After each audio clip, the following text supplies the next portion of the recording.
ದಾವಣಗೆರೆ ಬಾಗಲಕೋಟೆ ಎರಡೂ ಕಡೆ ಉಪಚುನಾವಣೆ ನಡೆದಿದ್ದು ಎನ್ಡಿಎ ಅಭ್ಯರ್ಥಿಗಳು 100ಕ್ಕೆ 100 ಗೆಲ್ಲುವ ವಿಶ್ವಾಸವಿದೆ ಎಂದು ಜೆಡಿಎಸ್ ಯುವ ಘಟಕದ ಅಧ್ಯಕ್ಷ ನಿಖಿಲ್ ಕುಮಾರಸ್ವಾಮಿ ಹೇಳಿದ್ದಾರೆ. ಸುದ್ದಿಗೋಷ್ಠಿಯಲ್ಲಿ ಮಾತನಾಡಿದ ಅವರು, ಇಡೀ ರಾಜ್ಯ ಉಪಚುನಾವಣೆಯನ್ನು ಎದುರು ನೋಡುತ್ತಿದೆ. ಎರಡೂ ಕಡೆ ಇಂದು ಮತದಾನ ಕೂಡ ನಡೆದಿದೆ. ಉತ್ತಮರಿಗೆ ಅವಕಾಶವನ್ನ ಮಾಡಿಕೊಡಬೇಕೆಂಬುದನ್ನು ಜನರು ನಿರ್ಧಾರ ಮಾಡಿದ್ದಾರೆ. ಹಾಗಾಗಿ ಎನ್ಡಿಎ ಅಭ್ಯರ್ಥಿಗಳು 100ಕ್ಕೆ 100 ಗೆಲ್ಲುವ ವಿಶ್ವಾಸವಿದೆ. ಕೇಂದ್ರ ಸಚಿವರಾದ ಕುಮಾರಣ್ಣ ಅವರು ಎರಡೂ ಕಡೆ ಭೇಟಿ ಕೊಟ್ಟಿದ್ದಾರೆ. ಕ್ಷೇತ್ರದ ಜನತೆಗೆ ಹಾಗೂ ರಾಜ್ಯದಲ್ಲಿರುವ ಕಾಂಗ್ರೆಸ್ ಪಕ್ಷದ ದುರಾಡಳಿತ, ಭ್ರಷ್ಟಾಚಾರ, ಹಗರಣ ಎಲ್ಲದರ ಬಗ್ಗೆ ಸಂಪೂರ್ಣ ಸಂದೇಶವನ್ನು ಕೊಟ್ಟಿದ್ದಾರೆ. ಎನ್ಡಿಎ ಅಭ್ಯರ್ಥಿಗೆ ನಮ್ಮ ಪಕ್ಷದ ಮುಖಂಡರು, ಕಾರ್ಯಕರ್ತರು ಮೊದಲೇ ದಿನದಿಂದಲೂ ಕೆಲಸ ಮಾಡುತ್ತಿದ್ದಾರೆ. ಎರಡೂ ಪಕ್ಷದ ಕಾರ್ಯಕರ್ತರ ಸಮ್ಮೇಳನ ಉಪಚುನಾವಣೆಯಲ್ಲಿ ಒಳ್ಳೆಯ ಫಲಿತಾಂಶ ಎನ್ಡಿಎ ಅಭ್ಯರ್ಥಿಗೆ ಸಿಗುತ್ತದೆ ಎಂದು ತಿಳಿಸಿದರು. 100ಕ್ಕೆ 100 ನಮ್ಮೆಲ್ಲರಿಗೂ ಕೂಡ ಆತ್ಮವಿಶ್ವಾಸ ಇದೆ.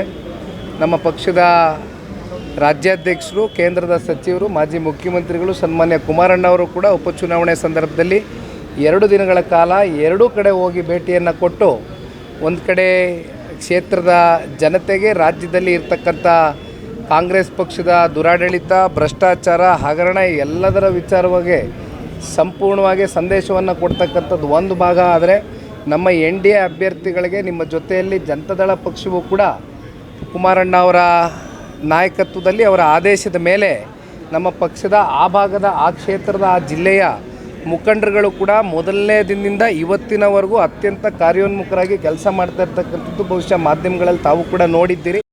ಹಾಗಾಗಿ ಜನತಾದಳದ ಕಾರ್ಯಕರ್ತರು ಜೊತೆಯಲ್ಲಿ ನಮ್ಮ ಬಿಜೆಪಿ ಮಿತ್ರ ಪಕ್ಷದ ಕಾರ್ಯಕರ್ತರು ಇಬ್ಬರ ಒಂದು ಸಮ್ಮಿಲನ ಈ ಒಂದು ಉಪಚುನಾವಣೆಯಲ್ಲಿ ನಮಗೆ ಒಂದು ಒಳ್ಳೆ ಫಲಿತಾಂಶ ಎನ್ಡಿಎ ಮಿತ್ರಕೂಟದ ಅಭ್ಯರ್ಥಿಗೆ ಸಿಗುತ್ತೆ ಅಂತಕ್ಕಂಥದ್ದು ನಾನು ಭಾಳ ಗಟ್ಟಿಯಾಗಿ ನಂಬಿದ್ದೀನಿ. ಆಡಳಿತಾರೂಢ ಕಾಂಗ್ರೆಸ್ಗೆ ಏನು ಹಿನ್ನಡೆ ಆಗುತ್ತಾ ಅಥವಾ ಆ ಪಕ್ಷ ಅಧಿಕಾರದಲ್ಲಿರೋದೇ ಸಾಕಷ್ಟು ವಿಶ್ವಾಸದಲ್ಲ ಸಹ ಈಗ ಸ್ವಾಭಾವಿಕವಾಗಿ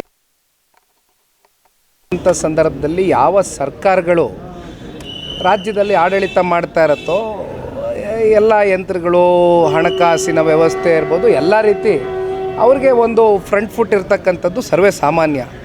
ಆದರೆ ಈ ಪ್ರಜಾಪ್ರಭುತ್ವದ ವ್ಯವಸ್ಥೆಯಲ್ಲಿ ಜನರ ತೀರ್ಪೇ ಅಂತಿಮ. ಜನರು ಒಂದ್ಸಲಿ ನಿರ್ಧಾರ ಮಾಡಿದ ಮೇಲೆ ಯಾರು ಉತ್ತಮರು, ಯಾರು ನಿಜಕ್ಕೂ ಆ ಕ್ಷೇತ್ರದ ಅಭಿವೃದ್ಧಿಯ ದಿಕ್ಕಿಗೆ ತಗೊಂಡು ಹೋಗ್ತಕ್ಕಂಥವ್ರು ಇದ್ದಾರೆ, ಅವ್ರ ಪರವಾಗಿ ಜನ ಮತ ಚಲಾವಣೆ ಮಾಡ್ತಕ್ಕಂಥದ್ದು ಹಿಂದೆಯೂ ಕೂಡ ನೋಡಿ.